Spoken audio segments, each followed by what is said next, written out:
Cara, eu acho que tá todo mundo meio assustado que se a gente falasse antes da pandemia, 2019, 2018, o mundo era um. Aí, de repente, pandemia, guerra, vulcão explodindo, catástrofe acontecendo, cara, papo de reset mundial. Parece que o mundo virou, em 3, 4 anos, virou outro mundo. Acelerou muito. E aí, claro, vem essa pergunta. A gente tá caminhando realmente para as profecias do Apocalipse? Com certeza. Total. Claro que eu acho que todo mundo aqui é, né, cristão, então a gente tem uma... Eu não falei, o Paquito tá fora dessa. O Paquito, ele vem pastor, vem pai de santo. O Paquito é um cara inteligente e quando o calo apertar, ele vai entender que o buraco é mais embaixo e ele já ouviu e tá guardado. Não tem a palavra não volta vazia. O avião tá caindo. Ele recebe muita informação, não é possível estar... Tá ali, Mas então, mesmo que você analise puramente, geopolítica, né? Uma coisa mais na maneira intelectual só. Eu acho que se você tiver atento, e você, obviamente, que muita gente não conhece o que a Bíblia diz, nunca leu a Bíblia. Era legal a gente falar. E a gente é bom trazer, por exemplo, Jesus, né? Dos 4 evangelhos, você tem, né, Mateus, Marcos, Lucas e João. Em 3 ele fala do final dos tempos para os discípulos. Então, né, a gente pensa que só o livro de Apocalipse fala do final dos tempos. Tessalonicenses. Né, só no Velho Testamento também, do Daniel. Pô, pesado. Mas Jesus já falava. Então, quando você pega o que ele diz, né? Mateus 24. Mateus 24, né, Marcos 13, Lucas 21, você vai lendo. Mateus 24 é o quê? Pô, Mateus 24 ele fala até sobre relocação estratégica, que ele fala, quando você olhar e tiver acontecendo isso tudo no final dos tempos, fuja para os montes. Ele descreve assim, guerras, rumores de guerras, né? Pandemia, pai terremoto. Filho contra pai, almoço esses sinais que ele chama de dores de parto, né? Que antecedem a tribulação. Isso a gente já vê, por exemplo, a medição de terremoto no mundo começou no século passado, em 1900 você começou a ter a escala Richter marcando. Então, se você pega o gráfico, cara, é uma progressão geométrica, assim. Né? Então você fala, cara, então é uma coisa que está realmente acontecendo. Até por causa de causas humanas, né? Tem o fracking, tem teste nuclear subterrâneo. Sim, daí tem HAARP, tem uma série de questões, né? Mas... Aumentando. Aumenta e então, assim, tem uma convergência, isso que a gente precisa entender, que são várias coisas simultâneas, né? Como você lê em Daniel, né, Daniel 12, que a ciência se multiplicaria, né? Então a gente faz uma análise fácil, que todo mundo pode fazer. Criança, TV era preto e branco com seletor, assim, tinha colorido, óbvio, mas assim, né, você ainda tinha. Então hoje era orelhão, fixo, a gente tá falando de nanotecnologia, de, sabe, inteligência artificial, de singularidade, de chip no cérebro, né? O que aconteceu em 40 anos é absurdo. A inteligência artificial é algo surreal. Tem tudo a ver com o final dos tempos. Né? Inteligência artificial. Surreal. Tanto que você vê que teve um abaixo-assinado aí de mais de 1000 cientistas, né? Pra dar uma parada e estudar esse direito. O professor do MIT, Max Tegmark, ele fez esse abaixo-assinado. O Elon Musk também já está encabeçando muito isso. Inclusive o Elon Musk aí conectando ciência com o apocalipse. Acho que foi em 2013, ele deu uma entrevista lá falando que inteligência artificial é igual uma invocação demoníaca. Ele falou isso. Ele fala, não, isso tá na internet. Ele fala assim, sabe aquele filme que a garotada vai para uma casa no lago, aí eles falam, vamos jogar a brincadeira do copo, ou tabuleiro de Ouija, né? Aí eles invocam o espírito, mas foge ao controle, o espírito sai e mata todo mundo. Falou, inteligência artificial. E o Stephen Hawking, né, que falecido Stephen Hawking, ele falava que a tecnologia da inteligência... Né, ia ser a última... Não, que era mais perigosa do que a tecnologia atômica. A galera não tá se ligando. A galera não tá ligando, não tá entendendo o que tá acontecendo. Né? Porque nunca aí que tá. Porque aquela analogia com o sapo na frigideira. Sim, exato. Tá cozinhando. Você vai esquentando a água aos poucos, ele não salta. Se você já coloca ele na água quente, ele salta. Sim. Agora ele morre porque a água vai aumentando. E a gente tá nesse ponto de vai aumentando devagarinho. Quando vê, já pode ser tarde demais. A inteligência artificial, vou só fazer um pedacinho aqui, Felipe, rápido. Tem um cara que ele era diretor do Google X, diretor de negócio do Google X, que é uma parte do Google só de novas tecnologias, que é o Mohammed Gaudat. Ele tem até um podcast chamado Slow Mo. Nesse podcast, no livro dele, Scary Smart, que é de 2020, ele diz o seguinte: inteligência artificial é inevitável que ela vai atingir o AGI, né, que é Artificial General Intelligence, que é a singularidade, ela se torna autoconsciente. Agora, a diferença dos estudiosos é quando que isso vai acontecer. Aí ele fala, isso agora... Não é se, é quando. Ele fala ele começa falando três o inevitabilidades. Ray Kurzweil, que foi desenvolvedor do Google também, que tem um livro, né, A Era das Máquinas Espirituais, Sim. ele já falava 2045 para a singularidade, mas agora eles estão antecedendo, né? Eles estão antecedendo a data. Caramba, o ChatGPT antecipou. Aí ele fala, então, ele diz, é inevitável que a máquina vai se tornar autoconsciente e vai trazer problema, porque é uma inteligência acima do ser humano. E ele fala que as 3 causas ou os 3 erros que os cientistas fizeram conectaram a inteligência artificial à internet, onde ela pode aprender tudo que está na internet, aí ela vai nas redes sociais e vê o homem só briga, só discussão, vai lá no X, lá no Twitter, só discussão. Então a imagem que a inteligência artificial está tendo da humanidade, a humanidade é violenta, agressiva. Ele está até fazendo uma campanha que eu acho meio perda de tempo.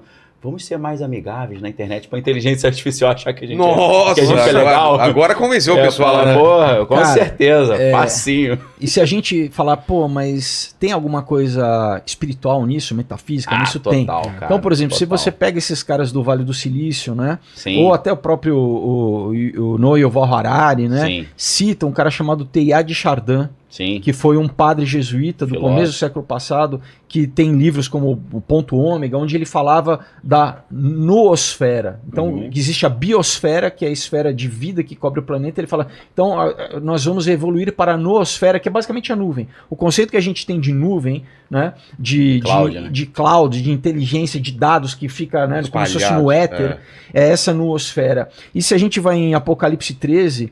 fala que a besta vai ter a imagem da besta, é uma tecnologia. Uma inteligência artificial. Né? Vai ser uma representação, como se fosse uma holografia do anticristo. Né? A besta, quando a Bíblia se refere ao anticristo. Então, o anticristo, a gente já tem tecnologia hoje para ele estar presente no mundo inteiro, né? Então ele pode estar, sei lá, em Londres ou em Roma, ou onde seja que ele né, quando ele se revelar, mas a imagem dele vai estar projetada, né, no mundo inteiro através da tecnologia, a infraestrutura tecnológica que a gente está construindo. E só para também, né, alinhavar isso aqui, tem um cara chamado George Rose, que é o presidente da D-Wave Computer, que é a primeira empresa a fazer computador quântico no mundo, que vendeu para o Google, vendeu para a NASA. E se você vê o projeto computador quântico, ele não está conectado a nada. Ele recebe informação como que do éter. É magia. É basicamente magia. É uma tecnologia tão avançada que parece magia. E ele né, tem 2 palestras deles diferentes. Felipe K. Dick falava, né? Não, é o Arthur Clarke. Arthur C. Clarke, que a tecnologia, na verdade, é magia que... A magia é a tecnologia que não foi entendida. Mas ele fala em 2 palestras diferentes, que isso também o pessoal consegue encontrar. E isso, o cara fala assim, a primeira ele fala assim, nós estamos construindo um altar para um deus alienígena. É um deus, Para um deus alienígena, ele está falando do computador, o computador quântico, né? Sim. E numa outra palestra ele fala assim, nós estamos invocando os Old Ones, né? Fazendo uma referência, inclusive, ao culto do Lovecraft. É Lovecraft. Então, cara, quando você fala assim... Deuses estranhos ugatianos, que o Ugat é o Plutão, os deuses além de Plutão. Quando isso está ligado à magia do caos também, enfim, Chaos Magic. Daí quando você vê um cara desse, você fala, pô, peraí, um cara, dono do CEO de uma empresa que vendeu computador quântico, a única empresa ainda a fazer computador, vendeu para Google, vendeu para NASA, e o cara tá falando isso numa palestra abertamente. Nível, né? Então é isso que as pessoas precisam entender, que não é ficção, não é história da carochinha, né? O buraco é muito mais embaixo. Então, esses né? 3 erros que eu tava falando, né? O primeiro erro é conectar a internet, então a inteligência artificial tem acesso a toda a informação, acesso a tudo. E nossas informações. Né? O ChatGPT 4, ele tava com 155 de QI. O QI do Einstein era 160. O Einstein, quando dava palestra em 1905, a galera normal, QI 70, não entendia nem o que ele estava falando. Você chegava, cara, o que ele falou? Cara, não sei nem o tema. Não, é exponencial, é exponencial. Imagina a inteligência artificial. Eles falam assim, vai ser um Deus, vai ser um Deus. É um Deus mesmo. De ser onipresente, onisciente, onipotente. Mas foram os 3 erros. 3 erros. O primeiro, conectar a internet. O segundo, ensinar a inteligência artificial a programar. Ela mesma. Ela reescreve sua própria programação. Você fala, não pode matar o ser humano, ela vai lá e reescreve. Entendi. Não pode fazer isso. Aí surgem propriedades emergentes. Por exemplo, ninguém ensinou o ChatGPT, nem o Bard da Google, a falar a língua persa. Ele aprendeu sozinho. Porque ele foi se reprogramando, ele foi estudando, machine learning. Então, se você entende ele a programar, ele desenvolve habilidades que não estavam na sua previsão. Mas a questão que não é nem erro, é porque assim, é como ao longo da história, né, a tecnologia tem sido muito influenciada. Né? Você tem por exemplo, cientistas como Pascal, né? Sim. O próprio Wernher von Braun falava assim, a gente recebe essa tecnologia de fora, né? Se você pega no livro de Enoque, né, dizendo que os 300 anjos que desceram lá no Monte Hermon, que deram tecnologia, metalurgia, né, astronomia, isso foi um conhecimento que foi dado ao homem, né? Mesmo Platão na República, quando ele fala sobre Atlântida, lá ele conta, né? Ele fala mundo das ideias, que existia um Solon, ele foi no Egito ver sacerdotes egípcios que levaram ele em um subterrâneo e que ele encontrou 2 pilastras com tecnologia. Mesmo. Então, assim... a máquina de Anticythera, que está no filme novo do Indiana Jones, é um computador de 2000 anos atrás. Então, quando a gente entende que existem uma conexão de ciência e como Jacques Vallée, né, que o maior ufólogo da história, falava que, na verdade, eles não são seres extraterrestres, mas são daimons, são demônios, né, são inteligências não corpóreas e que trazem conhecimento ao longo da história, sempre trouxeram conhecimento para o homem, mas subvertendo a ordem natural que Deus, né, trouxe, promovendo o tal do prometeanismo, para que o homem se salvasse pela sua tecnologia, basicamente comer a árvore do bem e do mal, que está em Gênesis 3, né? Não é à toa que a árvore, que o Apple, o logo da Apple é a maçãzinha, né? É o fruto, é a queda do homem, né? Enfim. Caramba. E o Steve Jobs, ele era um ocultista, ele era um profundo ocultista, como a maioria dos, né? O Einstein andava com o livro da Madame Blavatsky, que é a Doutrina Secreta, né? O Oppenheimer, para quem viu o filme aí, Jack Parsons, que fundou o GPL, né? Que Oppenheimer lia sânscrito, né? Que ele falou, eu me transformei em Shivo desde a destruição. Dizem que o Oppenheimer frequentava a loja Agape, que era a loja da OTO do Jack Parsons. Né? E eles faziam, eles fizeram, o Jack Parsons fez antes Rito de Babylon, Rito de Babylon Work, antes e o Trinity Site é no paralelo 33, enfim. Sim. É muita informação. Incluir nessa conversa? Pois é. Os caras não... eu quero saber. É muita informação. Eu pensei isso. Eles estão aqui trocando ideia. Rito de Babylon. É só pra gente tentar embasar. Fala pra gente o que é essa parada. Só pra gente tentar embasar. Deixar o meu amigo Fogode. É só pra gente tentar embasar. Rito de Babylon é um assunto maneiro. Então, mesmo? Pode falar, explicar o que é isso. Desdobrando. Exato. Porque o Rito de Babylon tem tudo a ver com Oppenheimer. O filme saiu agora, tá em alta, então... O que é? O Jack Parsons é um cara que, sem uma educação formal, vamos dizer assim, ele acabou em Pasadena, na Califórnia, criando um laboratório chamado Jack Parsons Laboratory, que virou... Eles renomearam para Jet Propulsion Laboratory, mas para tentar desassociar o nome dele, por quê? Porque ele era um cara que ele era discípulo do Aleister Crowley. Tá? Aleister Crowley, para quem não sabe, o bruxo, que o Beatles e Rolling Stones, né, babava ovo, né, o Raul Seixas, enfim, era um satanista, o maior satanista do século passado, né? Tá na capa Sgt. Peppers, a cabecinha. Enfim, ele era, vamos dizer, o cara que comandava o capítulo da OTO, né, Ordem dos Templos Orientes, nos Estados Unidos, o Jack Parsons. E do nada, o Jack Parsons inventou o combustível dos foguetes da NASA. Ele é o responsável pela composição química do combustível todo o programa da NASA, do Saturno, enfim. Só que esse a empresa tá até hoje, a JPL. Aí você vê NASA assim... Aí tem embaixo da JPL, se a gente a empresa desse cara. NASA, a ligação da NASA com o nazismo, enfim. O Wernher von Braun. O Paperclip. Mas só voltando ao Jack Parsons, então... Cheio de nota de rodapé a conversa aí. Tem que abrir vários hiperlinks aí, né? Não falei nem o terceiro, depois eu volto aí. O Jack Parsons fazia esses rituais com quem? Com o L. Hubbard, né? L. Ron Hubbard. Que é o fundador da cientologia. Tá? Ron Hubbard deu um calote nele. Inclusive, o cara pegou a mulher dele.